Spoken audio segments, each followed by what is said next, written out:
Κυρίες και κύριοι εκπρόσωποι των τοπικών αρχών, αγαπητοί φίλοι, σας καλωσορίζω και εγώ με τη σειρά μου στην απόψινή μας εκδήλωση.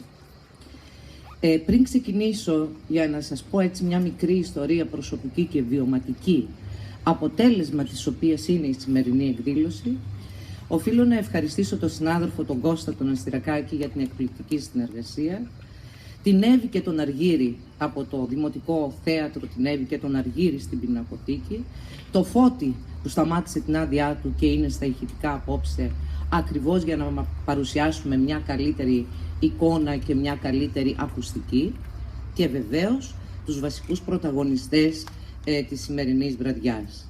Το Χάρη τον Παπασάβα που μας εμπιστεύτηκε την ποιητική του συλλογή, το Γιάννη τον Καλαϊτζή που εμπνεύστηκε από αυτήν, και τη Σοφία τη Βάρκα που με ένα ασανσέρ που μόνη εκείνη ξέρει που το έχει κρυμμένο μέσα της, θα μπορέσει να μας ανεβάσει από τη γη στον ουρανό και να μας ξανακατεβάσει κάτω. Η Ανθή Παζιάννου ξέρουμε όλοι ότι η καλλιέργεια της είναι ξεχωριστή. Μας έκανε την τιμή να συμμετέχει απόψε. Κατά την άποψή μου είναι ένα κόσμημα στον χώρο της δημοσιογραφίας. Την ευχαριστώ από τα βάθη της καρδιάς μου, καθώς επίσης και τους μαθητές του ΓΕΜ Παμφύλων, που θα δείτε ότι θα δώσουν μια ξεχωριστή νότα στην απόψινή μας βραδιά.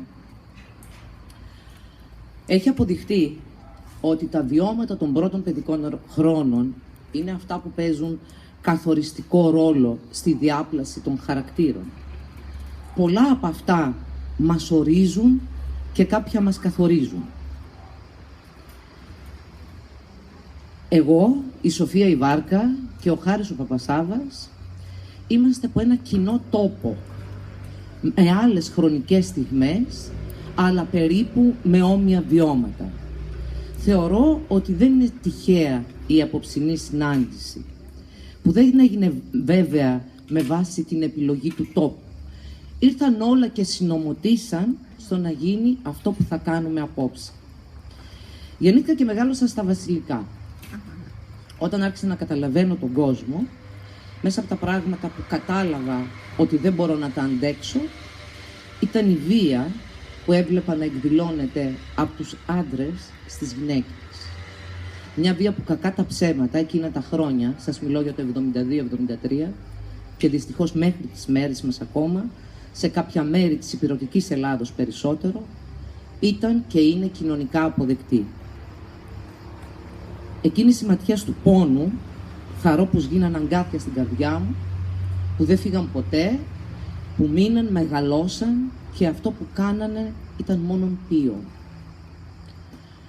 Πολλά χρόνια αργότερα κατάλαβα ότι κάποια πράγματα που νομίζουμε ότι τα κάνουμε συνειδητά, όπως και η δημιουργία του Ξενώνα για τις γυναίκες θύματα βίας, δεν είναι τίποτα άλλο παρά αποτέλεσμα αυτών των βιωμάτων.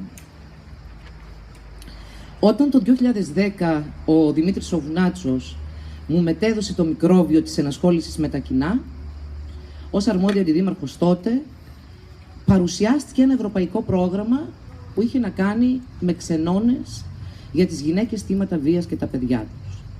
Ήμασταν από τους πρώτους 6 δήμους στην Ελλάδα όπου καταφέραμε να ενταχτούμε στο πρόγραμμα αυτό και να ξεκινήσουμε την υλοποίηση του Ξενώνα. Η ελπίδα που μας κάνει την τιμή να είναι απόψε εδώ από τον προγραμματισμό, προφανώς μέσα από μια διαίσθηση ή από μια έκτη αίσθηση, θεωρώ ότι κατάλαβε την αγωνία μου στο να γίνει αυτό, και πέρασαν πολλά χρόνια όπου εγώ κατάλαβα γιατί το έκανα. Νομίζω ότι εκείνες πονεμένες ματιές, εκείνο το γιατί, εκείνη η τσαλαπατημένη αξιοπρέπεια, εκείνη η χαμένη περηφάνεια, εκείνη η οργή, εκείνος ο θυμός και αυτός ο φόβος στα μάτια αυτών των γυναικών με κυνήγαγε πάντα. Πρώτη φορά που το κατάλαβα ήταν όταν έκανα επίσκεψη για να δω τα θύματα βίας στον Ξενώνα. Δεν το άντεξα να ξαναπάω. Ένας λόγος γιατί παλιές πληγές ξυπνούσαν, και ένας δεύτερος γιατί είχαμε την τύχη ο Ξενώνας μας να έχει ένα εκπληκτικό προσωπικό, όπου έγινε μια αγκαλιά για όλες αυτές τις τσαλαπατημένες υπάρξεις. Τον τελευταίο φύλακα, μέχρι την ψυχολόγο, όλοι οι άνθρωποι αυτοί μέσα από μια αγάπη και ένα περίσσευμα ψυχής αγκάλιασαν τα θύματα βίας. Πέρασε ο καιρός, πέρυσι τον Αύγουστο τυχαία στο χωριό μου, με πλησιάζει ο Χάρης ο Παπασάβας. Τι κάνεις Χάρη, είχα πάρα πολλά χρόνια να τον δω. Καλά, πήρα σύνταξη, αυτά που λέμε συνήθως όταν βρισκόμαστε οι χωριανοί. Και με τι ασχολείσαι τώρα? Λέει, γράφω ποίηματα. Γράφεις ποίηματα? Μα τα βασιλικά έχουν πάρει διαζύγιο με την τέχνη από τότε που δημιουργήθηκαν ο οικισμός. Είναι παντρεμένα με την επιστήμη. Πώς είναι δυνατόν από ένα τέτοιο μέρος να υπήρξε και να βγει και ένας ποιητής? Πολύ μεγάλη η χαρά μου. Μου δίνει το βιβλίο του και διαβάζω τον τίτλο. «Οδή στη γυναίκα». Όταν διάβασα τους στίχους, θα πρέπει να σας πω ότι η Δάφνη, η Στέλλα, η Μαρία και πάρα πολλές άλλες, η Γεωργία, ήρθαν ξανά στο μυαλό μου. Ήταν σαν να έκλεινε ο κύκλος με μια οδή που εκείνες ποτέ δεν άκουσαν. Μέσα από αυτό το σκεπτικό και μέσα από αυτή την ψυχολογική κατάσταση αποφασίσαμε ότι θα κάνουμε κάτι για να ενώσουμε όλο αυτό, τη σκοτεινή και τη φωτεινή πλευρά του φεγγαριού, αποτέλεσμα της οποίας είναι η απόψινή μας διοργάνωση. Δεν θα διασκεδάσετε. Σας το λέω από τώρα. Είμαι όμως σίγουρη ότι θα ψυχαγωγηθείτε. Πιστεύω ότι σήμερα εσωτερικά κλείνει ένας δικός μου κύκλος. Το χρέος μου απέναντι στις βλέπετε, είναι η συγκίνηση.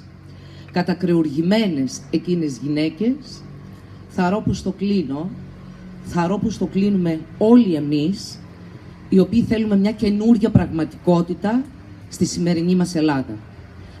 Μια χώρα που δεν θα έχει καμιά θέση η βία. Ούτε για τη γυναίκα, ούτε για κανέναν αδύναμο.